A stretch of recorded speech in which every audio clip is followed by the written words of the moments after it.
Hi everybody. I've not spoken at anything for quite a while, so bear with me. This is me. I've been doing SEO for a long time now, 17 years. As I say, I've kind of been in conference speaking retirement, so I'm popping back out briefly. But I'm mostly a consultant on a day-to-day basis. And I'm going to be talking to you about a sea change that's happening in the world of search. There's to a fundamental area of search that we don't necessarily always think about. It's on the other side of what IR engineers call the front door. And the front door obviously is the search engine results. This is mostly done on the other side of search, which is in the offline evaluation. Obviously, we mostly think about crawling, indexing, ranking and so forth. But obviously, amongst all of that is the really important stage of evaluation, and that's where a system is built and search engines have to determine whether those results are going to be relevant before they roll them out. It's the process of how well a ranking system fares, either currently or versus a proposed change, because obviously change is always happening. So why do we need relevance evaluation? Well, as I've touched on briefly there, change is always happening. Some changes are temporal, they're predictable. We know search engines have got so much data. We know that, for instance, at the minute, if somebody searches for Easter, they want to know when it is. What date is Easter? We know that a week before, it's things to do, and we know that, on the day, it's what is the meaning of Easter. This is data that, and this is backed by a lot of academic papers, by the likes of Kira Radinsky, people from Microsoft and so forth, about temporality. So things are certainly predictable, and that's something search engines are well equipped to deal with. But there's other things that are happening all the time, and change and relevance is constantly shifting. We know, for instance, that there's a huge amount of queries that have never been seen before, and they mostly relate to real-world events that are constant, that are just happening, if you like. So search is not static, so relevance is constantly changing. So the process of evaluation of what is relevance is both continuous and intermittent on a proposed system improvement, but also on existing systems. Are we still returning relevant results? Are things changing? Are different iPhones coming through or whatever? Everything could have a potentially different meaning depending on intent and so forth. And of course, there's been a lot of this hoo-ha recently about what is a ranking system, what is a ranking factor. Well, really, in reality, a system is just a recipe of algorithms or multiple algorithms together, a system, that's it. It's like just all these algorithms together. It's an algorithmic blend. And system evaluation is simply taste testing. Does this work? Is this relevant? Does it work for the search engine users? That cake I made at Christmas, it worked. It worked really well, actually. Black Forest Gateau, real so-and-so to make. Anyways, before rollout, obviously they need to check with the taste testers, and these are obviously the system evaluators, before rollout to what we call algorithmic updates. And obviously algorithmic updates happen based not just on relevance necessarily. Sometimes there are bad actors. We're seeing at the moment there's a lot of change going on. We've got the mother of all Google algorithms going on at the minute. All loads of things happening. Fun times. The biggest way to evaluate is what they call human in the loop. Yeah, because you have to have a human in there to say whether this is relevant or not. It's the mainstay of system evaluation, and it has been for the past 2 decades. But there's predominantly 2 types of human in the loop evaluation, implicit and explicit. Implicit evaluation is where the human who's in the loop providing feedback has actually no awareness that they're providing feedback. We often see this where people say to Barry Schwartz, hey, is this new? Or this is an experiment that's going on. It's like a slither of search that really is just, a bit of a test that's happening. Feedback is going on based on, obviously, click data. I know there's been this age-old debate about whether click data is used, when obviously, any website out there uses some sort of click data or etc. or heat maps and so forth that users don't necessarily know that they're doing. So that's implicit. Anonymous scroll and UX testing, etc. That's implicit. Explicit is the opposite. It's where, for instance, the searchers are asked to provide feedback. Netflix users are asked to provide a thumbs up for a film, etc. We all kind of provide feedback on an ongoing basis for many things outside of search. And obviously there's things like the paid human contractors, which are what we know as the quality raters. And obviously there are professional expert relevance annotators as well, or sites asking us for feedback. But it mostly comes down to labels anyway. Everything comes down to labels in the world of search. And the world of, well, just generally nowadays in the world of machine learning, it all comes down to labels. So labels are training data for machine learning, and they're all around us in vast numbers, being converted into mathematical form. We are all data labelers. Every single day we label data. Yeah. Every time we report spam, we've labelled it. You know, we've added to the pool of numbers for classification algorithms. Every time we press, I like this film on Netflix, it's going to make more recommendations for us. We're all data labelers. And the biggest and most well-known form of mass data labelling is reCAPTCHA. You know, we basically built part of the image recognition systems out there. So it's everywhere, all around us, is a cohort of similar data labelers, helped with recommender systems using things called dot product matrix recommendations. Basically, birds of a feather flock together. I like something, I'm similar to that person, I'm going to get recommended this. Just data labeling. Data labels teach, you know, machines to understand what's the difference between a dog and a cat. Dog and a cat is just reinforcement.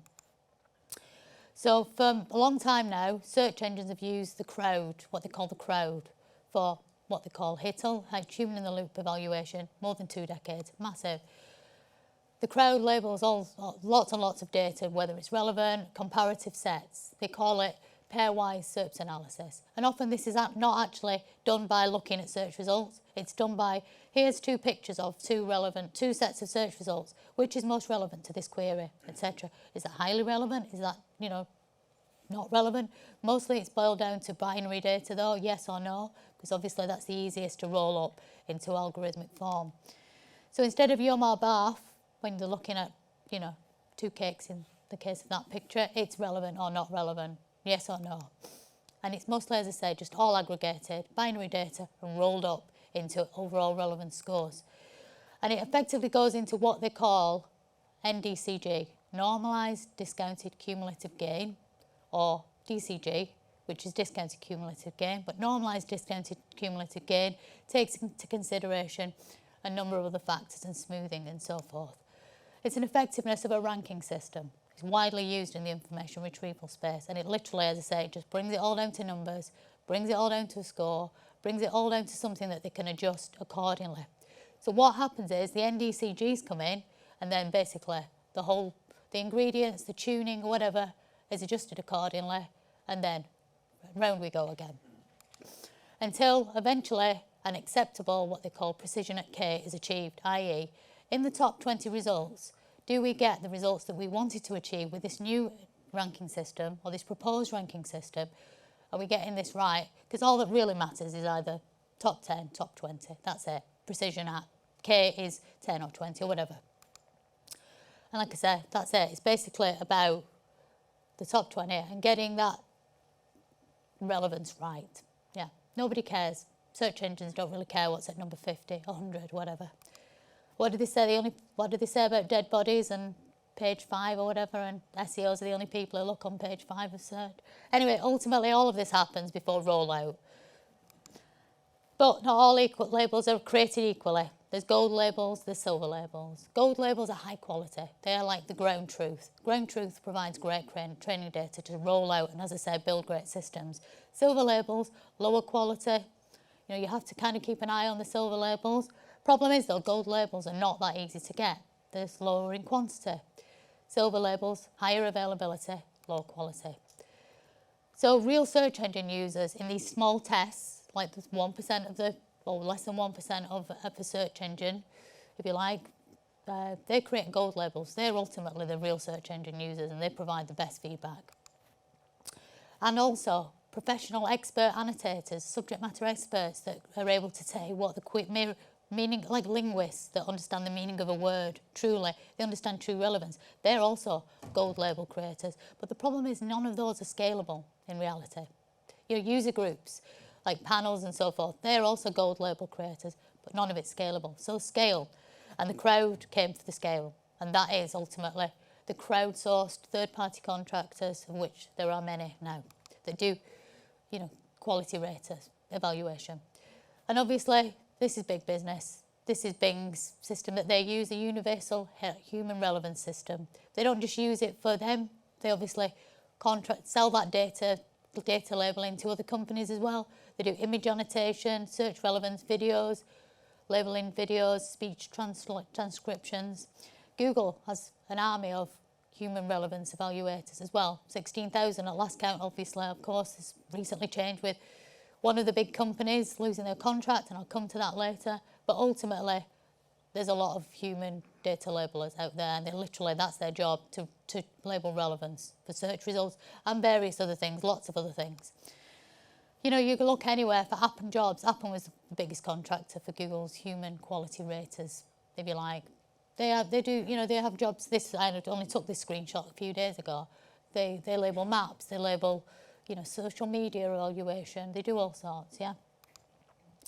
But unfortunately, scale leads to detriment of quality. This is a comment by a team of researchers from Microsoft, Clark et al., that talked about how ultimately you bring in a crowd. This has happened before. When it went from professional annotation to the use of crowdsourcing, bigger scale but lower quality comes in. So the crowd produced probably silver labels. And there's other issues as well with the data labelling industry overall. It's a massive demand industry. With the massive increase in machine learning, recommender systems, every e-commerce site now wants to be able to recommend things to increase likelihood of sale and so forth, probability determination and so forth. So there is just a huge demand now.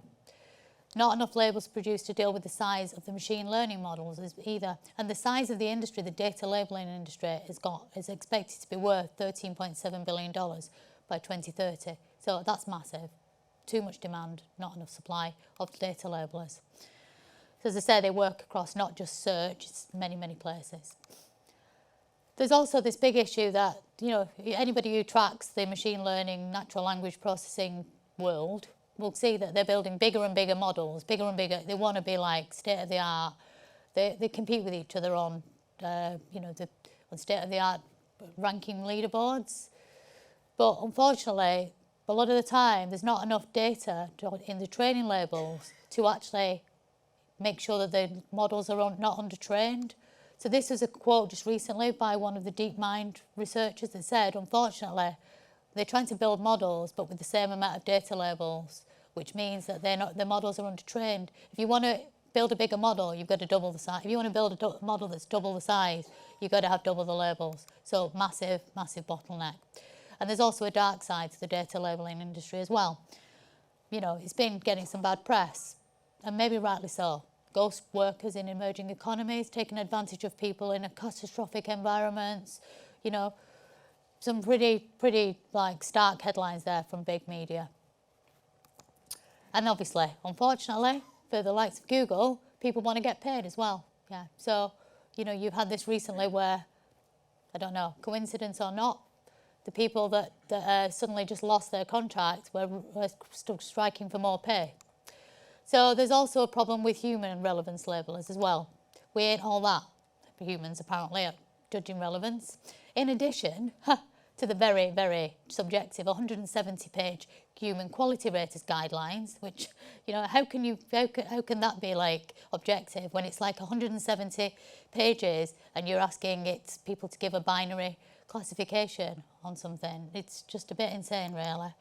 It's notorious subjective relevance. What's relevance to me is not, even if I've read 170 pages quality raters guideline and passed a little bit of a test, because that's the benchmark to get in, there's other things as well. The crowd is made of people, and people are humans, and humans are not machines, and they have human failings.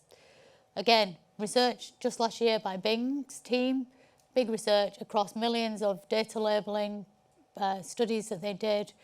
They found that unfortunately humans get tired. The results vary. Time of the day of the week, what's happening in the country. If there's a big festival going on, the quality of the data labelling drops too. Anchoring, that's where, when they're doing pairwise analysis, they pick one side, and then the next time they look at a result, they tend to pick the same side, or they tend to they can't really understand what relevance looks like, so they just keep like following the same pattern until they get to about 10 results, and then it starts to level itself out. Anchoring, yeah, so they do that.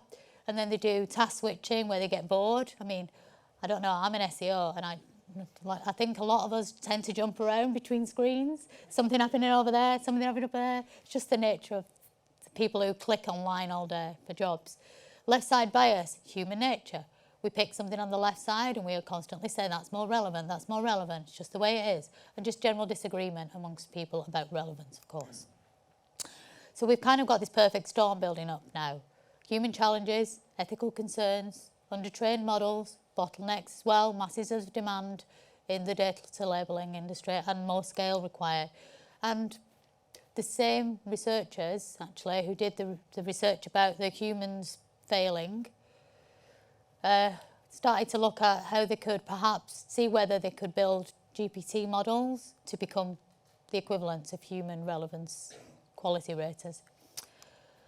So yeah, this is called large language models can accurately predict searcher preferences.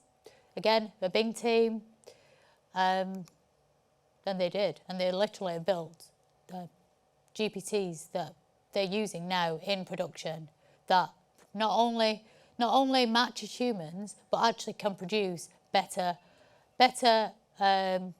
relevance evaluations, more accurate gold labels for scale, so better than the humans, and in order to be able to scale up for bigger and bigger models, and they've done it. I mean, this is their approach. Obviously, they're comparing it with, for instance, the best crowd. An employee obviously is, you know, the expert annotators. The real searcher generates, as I said, a few gold clicks. Their approach is basically get some gold labels through GPT-4 and then roll it all out to basically train a bigger model. So it's caused a huge stir in the IR industry. And the last time I saw a stir, I spent a lot of time watching both the SEO industry and the IR industry and so forth. It's interesting to see the two worlds on these two separate planes moving forward. But this is Mark Sanderson, who's been an IR researcher. He's RMIT in Melbourne, but he's been in the industry for, you know, a long, long time. And he was sharing how Paul Thomas from Bing was sharing Bing's research and said this is massive for the IR space. And IR, obviously, information retrieval is really what web search. It's caused a massive stir, and the last time I saw a stir like that was just before the implementation of BERT. So it's big. It's going to be big. So as I say, they managed to train better rankers, notably better rankers, at a fraction of the cost. So it's going to be massive. Even if it's not today, it's going to be soon, yeah? So they're monitoring them closely as well, because obviously if you're just going to throw something in that's a machine-based when really humans have been the quality raters for decades, that's a bit dangerous on its own, particularly as we know that there's hallucination, etc., that happens with large language models currently. They need to be kept on course. So what approach could be being implemented? How are they being monitored, perhaps? Well, another Clark et al., the same researchers, looked at potentially a spectrum of supervision that goes steadily from humans being very involved in monitoring AI relevance evaluation to eventually very little involvement from humans. So it's probably that they're just being supervised a little bit, checking the output, making sure that it doesn't go crazy like, do you remember Bing's crazy chatbot that went mad? Will human quality raters go? Probably, yeah. Maybe not like soon, but maybe in the longer term, they probably won't go all together. They'll probably be almost that supervisory aspect, but probably in the longer term, there'll be a massive diminishing in the number of human quality raters out there. But there is obviously concerns still. I mean, this was again Clark et al. That talked about, they are concerned that if we move across to a new way of doing it, there's going to be a diminishing quality. But conversely, it seems it's the opposite. We seem to have Bing seemed to have improved quality by switching to machines from humans. So who knows? But will Google follow suit? I mean, this is big. So it means that Bing, although they have a far smaller market share, the fact that they're massively able to be agile, that's quite a threat. And, it means that Bing already test and release changes very quickly anyway. But it means that they're able to be much more agile than Google, in algorithmic updates. But if there's potential for Google to go this way, then, I can't imagine that they wouldn't be looking at it. And then just recently, Google cancelled their contract with Appen, the biggest human quality rater contract to go in. They did actually turn around and say that they're just reviewing the contracts, they're going to be more efficient and so forth. But it's not, SEOs and just general search is not the only place where they're getting rid of evaluators. They've done it just recently with a big purge of the ads team, etc., in favour of AI. So, but what does it mean? It potentially could mean that instead of having us all having these little aspected algorithms, which are very focused, search engines are able to just do big things because they're able to quickly, and agilely just check whether relevance is still accurate and then roll it out, or even with combined bits. We've got this, as I said, the mother of all algorithms update rolling out at the minute from Google. And if you notice, it's quite multimodal, things rolling out on top of each other. It's got different aspects to it, but all together.